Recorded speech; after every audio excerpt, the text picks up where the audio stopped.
Dear students, so we are going to start our new chapter that is called gravitation. Gravitation. This is a very interesting chapter. आपको ये पढ़ के बहुत ही मजा आएगा. और आप पीछे देखो, मैंने स्पेस का फोटोग्राफ लिया है. क्यों स्पेस का फोटोग्राफ लिया मैंने? क्योंकि अगर हम स्पेस के बारे में पढ़ना चाहते हैं, स्टडी करना चाहते हैं, प्लैनेट्स, स्टार्स, मून्स के बारे में समझना चाहते हैं, तो इस चैप्टर में जो हम थियरी पढ़ने वाले हैं वो बड़ी इंपॉर्टेंट होती है हमारे लिए. थोड़ा सा हम देखेंगे भी और आपको बड़ा इंटरेस्ट आएगा, बहुत ही मजा आएगा. तो इस चैप्टर को मैं स्टार्ट करूंगा एक बड़ी इंटरेस्टिंग छोटी सी स्टोरी से. इस स्टोरी के बारे में मोस्ट लाइकली आपने पहले सुना भी होगा. 1665 ईयर की ये स्टोरी है. इंग्लैंड में घटी थी ये स्टोरी. ठीक. एक आदमी ओनली 23 इयर्स ओल्ड, मतलब बहुत ही यंग आदमी, एक एप्पल ट्री के नीचे बैठा हुआ था. सुना होगा आपने कहानी, आपको पता होगा, शायद नहीं है तो मैं बता ही रहा हूं कि 23 इयर्स ओल्ड एक यंग इंटेलिजेंट आदमी एक एप्पल ट्री के नीचे बैठा हुआ था और एक एप्पल टूट के उसके सर पे गिरा. ठीक है. अब देखो, ये तो बहुत ही नॉर्मल सी साधारण सी घटना है जो बहुत सारे लोगों के साथ होती है और इस साल से पहले भी कई बार हुई होगी, मतलब बहुतों बार हुई होगी. ठीक है, कि आप या कोई भी आदमी किसी पेड़ के नीचे बैठा हुआ है और कोई उस पर फ्रूट गिर जाता है पेड़ से. ठीक है.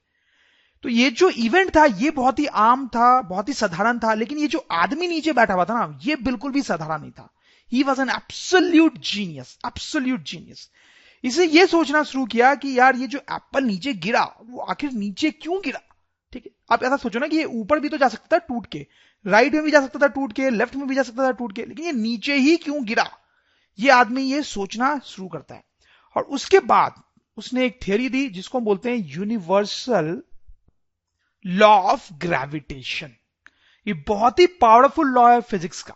कई बार इसको सिर्फ लॉ ऑफ ग्रेविटेशन के नाम से भी जानते हैं. ठीक है, but to be more accurate we should tell it universal law of gravitation. तो ये लॉ क्या है ये भी हम देखेंगे, लेकिन ये आदमी कौन था आपको पता है?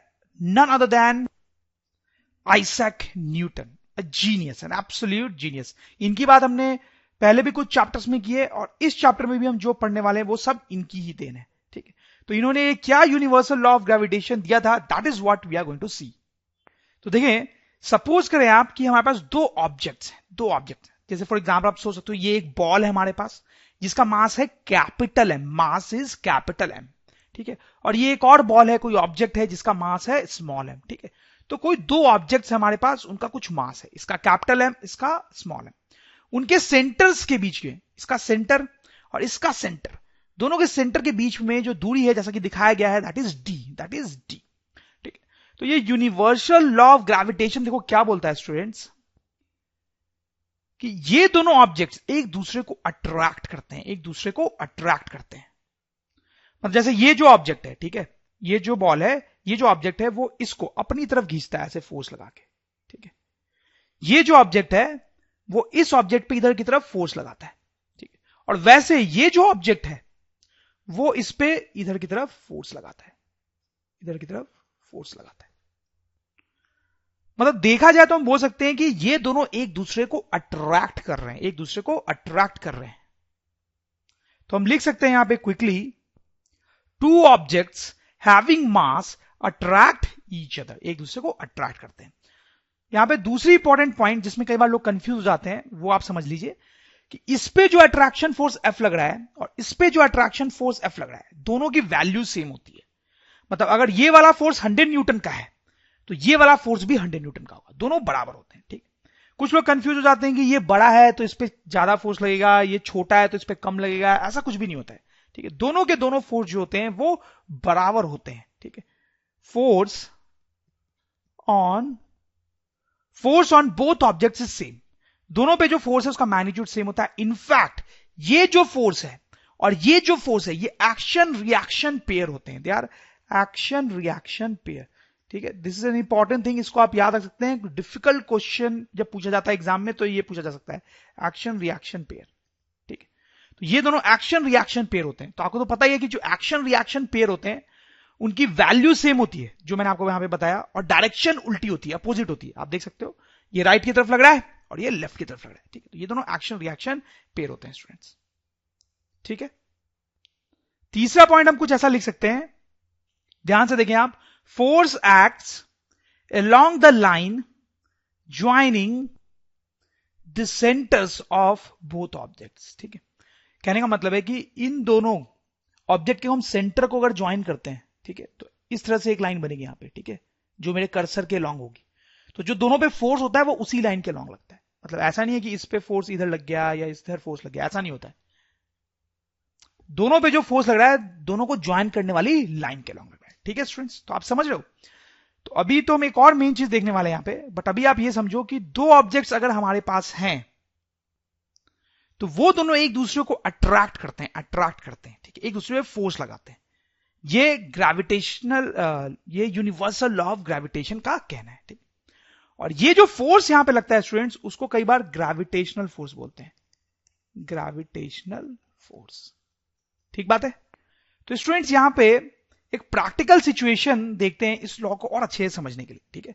तो ये बिलियर्ड्स की बॉल्स हैं, आप देख सकते हो बिलियर्ड्स टेबल पे। तो इन दोनों बॉल पे हम कंसंट्रेट करते हैं, ठीक है।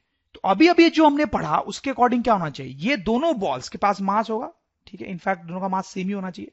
तो ये दोनों एक दूसरे पे अट्रैक्शन फोर्स लगाएंगी बाय लॉ ऑफ ग्रेविटेशन।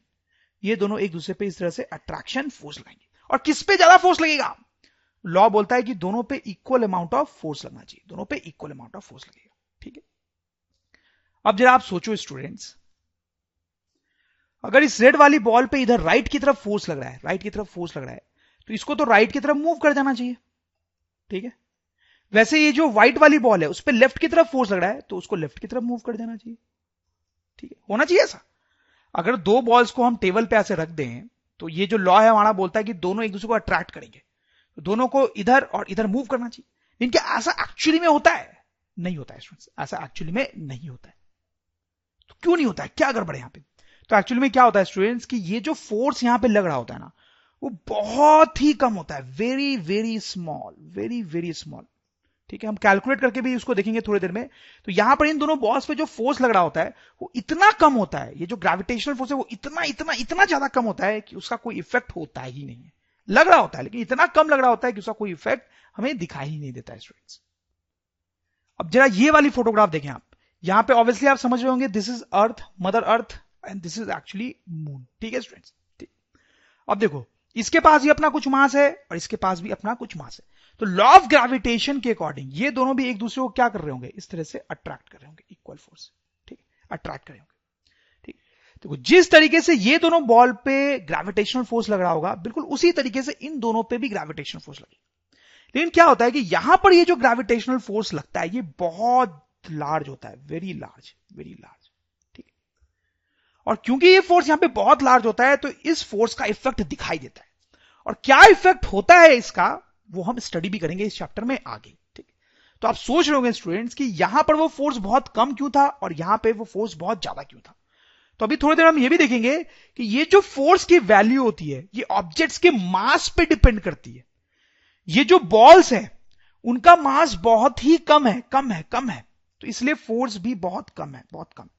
लेकिन अर्थ और मून कितने बड़े होते हैं आप सोच के देखो, इनका मास भी बहुत ज्यादा होता है, इसलिए इनके बीच में जो ग्रेविटेशनल फोर्स लगता है वो बहुत ही ज्यादा लार्ज होता है स्टूडेंट्स, ठीक है। इसलिए यहां पर इस ग्रेविटेशनल फोर्स का इफेक्ट दिखाई देता है।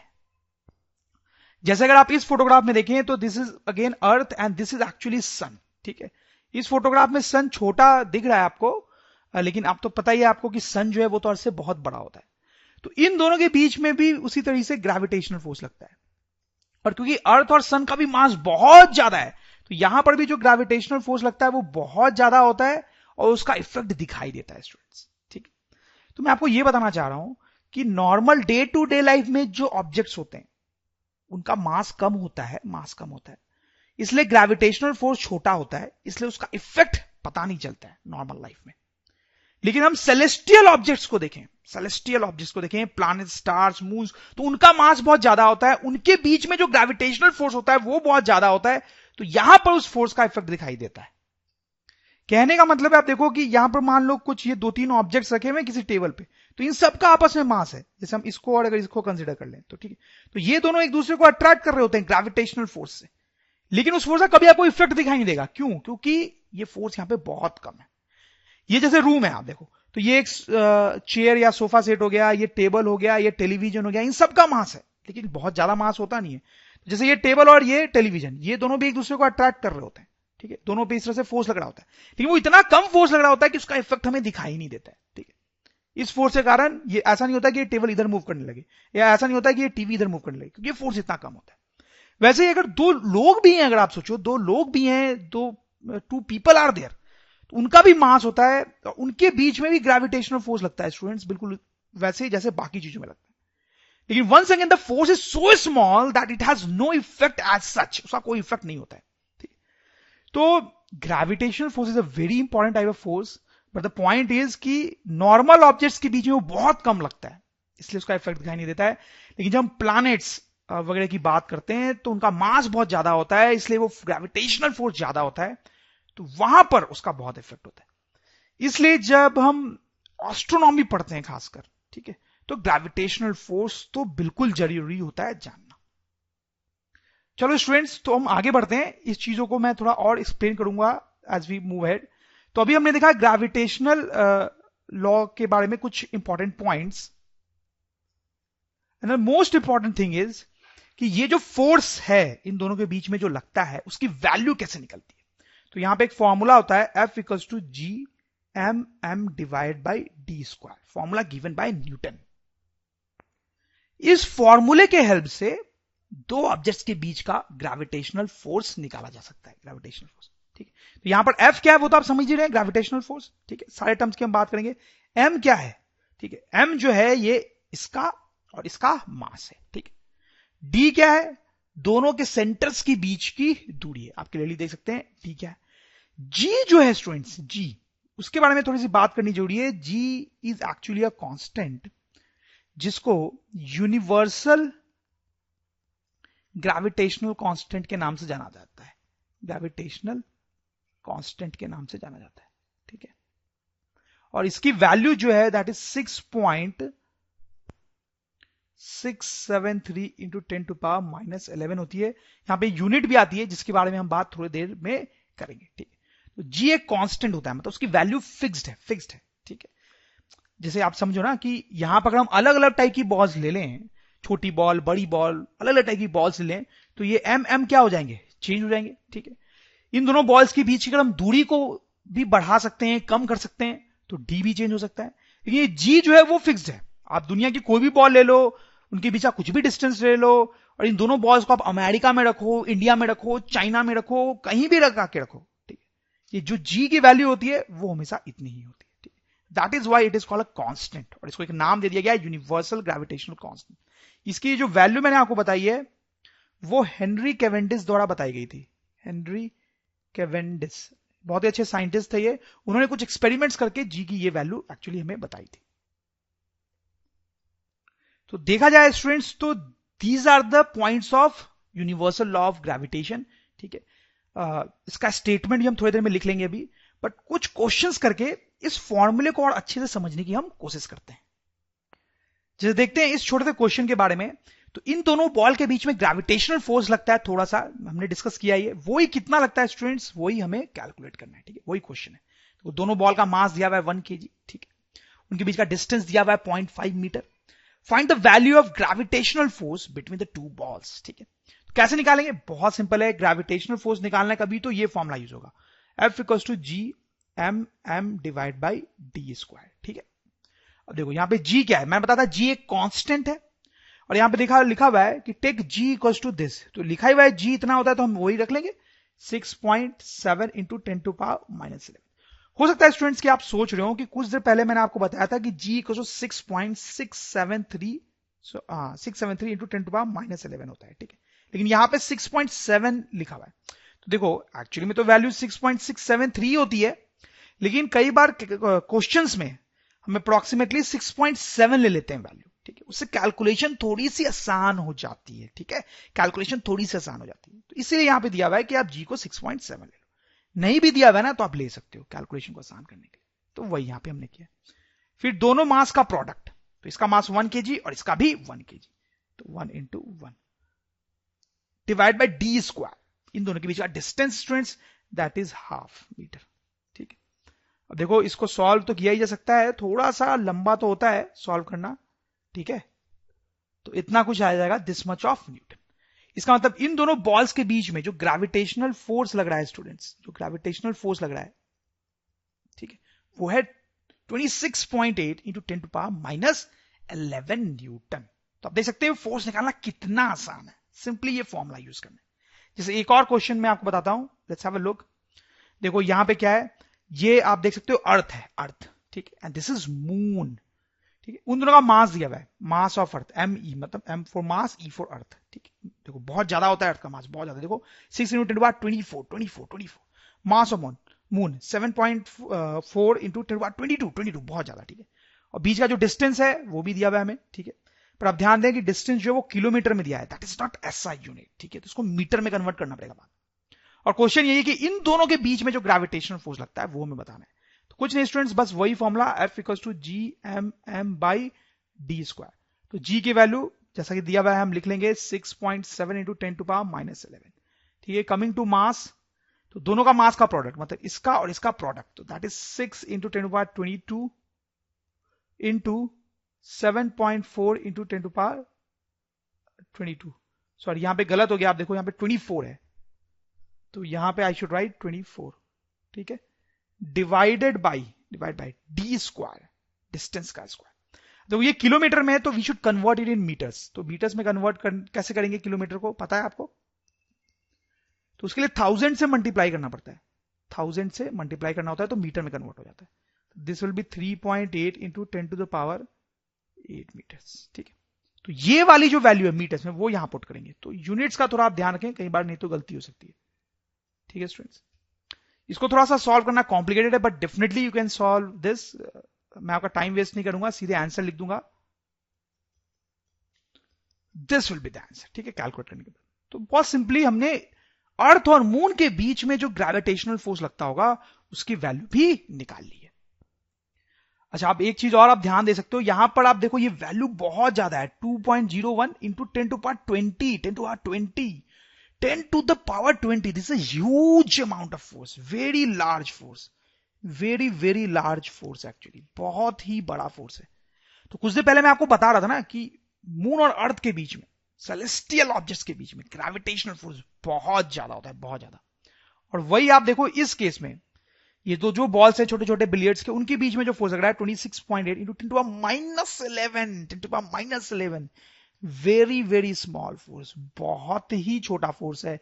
इतना छोटा फोर्स है 10⁻11 कि उसका कोई इफेक्ट दिखाई नहीं देगा। तो आप कंपेयर करो यहां पे 10⁻11 और इस केस में 10⁻20, सो मच ऑफ डिफरेंस।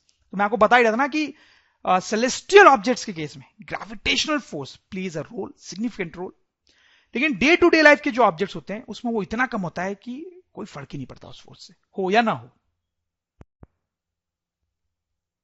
अब चलो बच्चों, ये जो फॉर्मूला हमने देखा कि दो ऑब्जेक्ट्स के बीच में ग्रेविटेशनल फोर्स लगता है, उसका फॉर्मूला, उसके बारे में थोड़ी सी और एक दो डिटेल्ड बातें हम यहां पे करते हैं, ठीक है। तो देखो पहला पॉइंट तो आप ये देखो कि ये मास की बात करते हैं, ठीक है। तो यहां से आप क्लियरली देख सकते हो कि ये जो ग्रेविटेशनल फोर्स होता है that is proportional to product of mass, ठीक। इसका क्या मतलब है, आप देखो डायरेक्टली प्रोपोर्शनल है, डायरेक्टली मतलब force is directly proportional to इसका मास एंड इसका मास। इसका क्या मतलब स्टूडेंट्स, कि अगर इसका और इसका मास ज्यादा होता है, ठीक है, मोर मास, ठीक है, मास ज्यादा होता है तो फोर्स भी ज्यादा होगा, मोर फोर्स, ठीक है। यही तो मतलब होता है डायरेक्टली प्रोपोर्शनल होने का, कि अगर एक चीज ज्यादा है तो दूसरी भी ज्यादा होगी, ठीक। At the same time less मास, ठीक, मींस लेस फोर्स, मतलब अगर ये बॉल्स भारी होंगे तो उनके बीच में ग्रेविटेशनल फोर्स भी ज्यादा होगा। अगर ये बॉल्स हल्के होंगे तो उनके बीच में ग्रेविटेशनल फोर्स भी कम होगा, ठीक बात। लॉजिकल लग रहा है कि यार देखो जितने ज्यादा भारी हैं उतना ज्यादा फोर्स लग रहा है, जितने कम भारी है उतना कम फोर्स लग रहा है, ठीक है। दूसरा पॉइंट आप देखो यहां पे डी के बारे में, डी नीचे है, force is inversely proportional to D square, ठीक। इनवर्सली प्रोपोर्शनल होने का क्या मतलब होता है, इनवर्सली प्रोपोर्शनल होने का मतलब होता है कि उल्टी कहानी होगी, उल्टी कहानी मतलब मोर डी लेस फोर्स, उल्टा डी ज्यादा फोर्स लेस, और वैसे लेस डी मोर फोर्स। देखो इसका मतलब है मोर डी लेस फोर्स। अगर इन दोनों को मैं दूर ले जाऊं, इन दोनों को दूर ले जाऊं, दूर ले जाऊं, दूर ले जाऊं, दूर ले जाऊं, तो उनके बीच का जो ग्रेविटेशनल फोर्स है वो क्या होगा स्टूडेंट्स? कम होगा, कम होगा, कम होगा। ठीक है। और वैसे अगर मैं इन दोनों को पास लाऊं, पास लाऊं, पास लाऊं, ध्यान देंगे, ध्यान देंगे, पास लाऊंगा तो डी क्या होगा? ज्यादा, ज्यादा। और फोर्स क्या होगा? सॉरी उल्टा बोल दिया मैंने। अगर मैं इन दोनों को पास लाऊं, पास लाऊं, तो डी क्या होगा? लेस। ठीक है। और फोर्स क्या होगा? ज्यादा। ठीक। मतलब ये लोग जितने पास होंगे, जितने पास होंगे, मतलब इस केस में देखो पास है, ठीक है, और इस केस में आप देखो दूर है, तो किस केस में ग्रेविटेशनल फोर्स ज्यादा होगा? पास है तो मोर फोर्स, ठीक है, और यहां दूर है तो लेस फोर्स। लॉजिकल लग रहा है? दूर होंगे तो एक दूसरे पे कम फोर्स लगाएंगे। जैसे एक छोटा सा क्वेश्चन करते हैं तो ये आइडिया और क्लियर हो जाएगा। तो क्या क्वेश्चन है? In which of the cases gravitational force is more. मतलब देखो यहां पे दो सिचुएशंस दी हुई है, आपको बताना इन दोनों में से किसमें ग्रेविटेशनल फोर्स ज्यादा लग रहा है। ठीक है। वैसे दो सिचुएशंस यहां दी हुई है, आपको बताना है किसमें ग्रेविटेशनल फोर्स ज्यादा लग रहा है, और वैसे यहां पे। ठीक। तो यहां पर देखो इन दोनों के बीच में जो डिस्टेंस है और इन दोनों के बीच में जो डिस्टेंस है वो तो सेम दिख रहा है। ठीक है। तो डिस्टेंस वाला फैक्टर तो दोनों के लिए सेम है स्टूडेंट्स। ठीक है। तो यहां पे मास देखेंगे तो हमने देखा था कि जो फोर्स है that is proportional to product of mass. ठीक है। तो इसमें तो मास कम है 1 kg 1 kg, और इस केस में मास ज्यादा है 5 kg 5 kg। तो क्लियरली क्योंकि इन दोनों केस इस केस में मास ज्यादा है, मास ज्यादा है, ठीक है, इसलिए gravitational force will be more. इस केस में ग्रेविटेशनल फोर्स ज्यादा होगा कंपेयर टू दिस। ठीक है। चलो सेकंड केस की तरफ आते हैं स्टूडेंट्स। इसमें देखो, इसमें फिर से देखो इन दोनों के बीच का जो डिस्टेंस है, ठीक है, और इन दोनों के बीच का डिस्टेंस है वो तो देखने से सेम ही लग रहा है। ठीक है। डिस्टेंस दोनों में सेम है। तो हम मास को देखते हैं। तो वंस अगेन जो फोर्स है that is directly proportional to product of mass. Okay. अब यहां पे थोड़ा सा ध्यान से देखिए आप, एक बॉल का मास 5 kg है और एक बॉल का मास 1 kg है। ठीक है। यहां पर एक बॉल का मास 2 kg है स्टूडेंट्स और दूसरे का भी 2 kg है। ओके। तो इस केस में ज्यादा ग्रेविटेशनल फोर्स लगेगा या इस केस में ज्यादा ग्रेविटेशनल फोर्स लगेगा?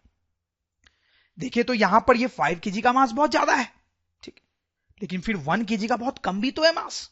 ठीक है। तो इस केस में ज्यादा ग्रेविटेशनल फोर्स लगेगा या इस केस में ज्यादा ग्रेविटेशनल फोर्स लगेगा? कैसे पता करेंगे?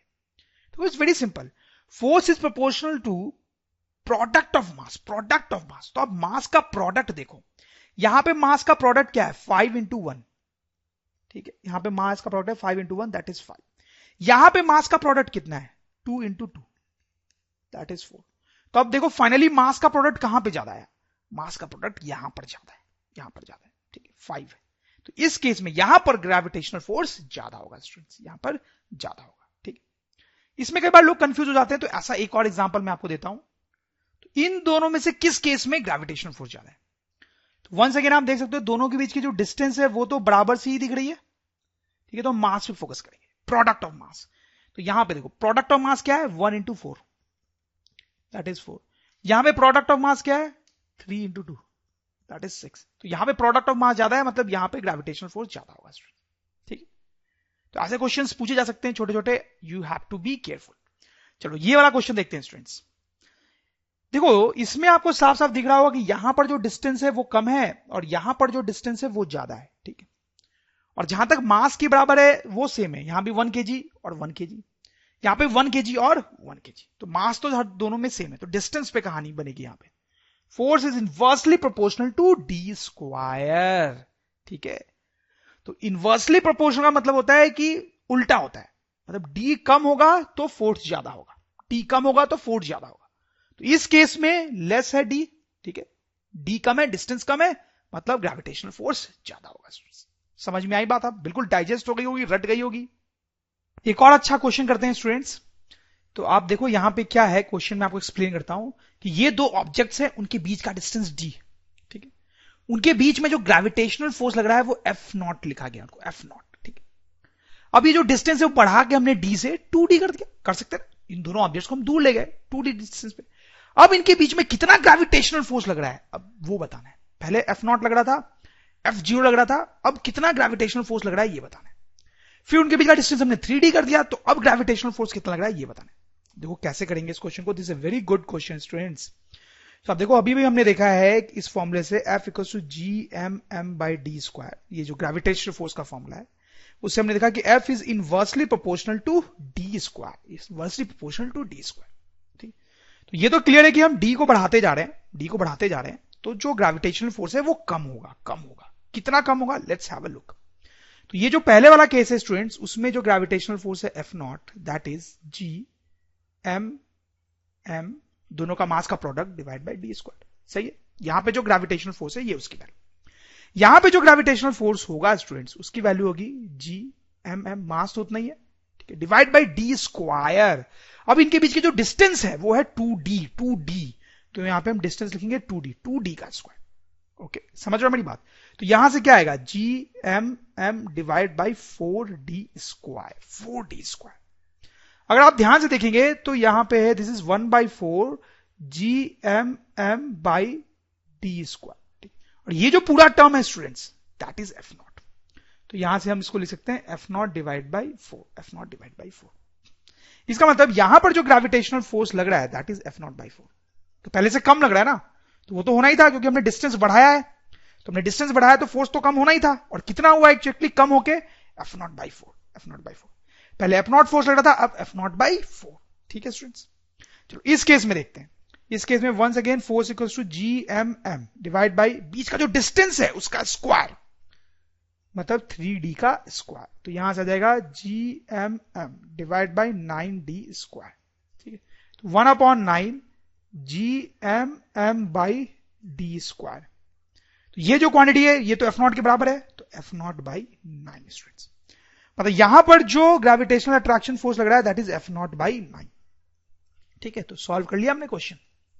इनफैक्ट आप यहां पे बड़ी इंटरेस्टिंग सी चीज को ध्यान देना चाहिए आपको कि आप देखो जब डिस्टेंस हमने 2 टाइम्स बढ़ाया, 2 टाइम्स बढ़ाया, तो फोर्स जो है वो 4 टाइम्स कम हुआ, मतलब 2 के स्क्वायर टाइम्स कम हुआ है। डिस्टेंस हमने 2 टाइम्स बढ़ाया तो फोर्स जो है वो 4 टाइम्स कम हुआ, 2 के स्क्वायर टाइम्स। वैसे डिस्टेंस जब हमने 3 टाइम्स बढ़ाया, डिस्टेंस 3 टाइम्स बढ़ाया तो 9 टाइम्स फोर्स कम हुआ, मतलब 3 के स्क्वायर टाइम्स, 3 के स्क्वायर टाइम्स। तो this is a good thing to remember. Okay, तो वैसे अगर मैं डिस्टेंस को 4d कर देता, डिस्टेंस को 3d भी नहीं है 4d कर देता, तो जो फोर्स स्टूडेंट्स वो कितना हो जाता, एफ नॉट डिवाइडेड बाई 4 का square, that is 16, that is 16। तो this is a good thing to remember कि जैसे जैसे हम डिस्टेंस बढ़ाते हैं ग्रेविटेशनल फोर्स कम होता है, कम होता है। कितना कम होता है, अगर हमने 2 टाइम्स डिस्टेंस 2 टाइम्स बढ़ाया तो ग्रेविटेशनल फोर्स 4 टाइम्स कम होगा, 3 टाइम्स डिस्टेंस बढ़ाया तो 9 टाइम्स फोर्स कम होगा, 4 टाइम्स डिस्टेंस बढ़ाया तो ग्रेविटेशनल फोर्स 16 टाइम्स कम होगा। यस,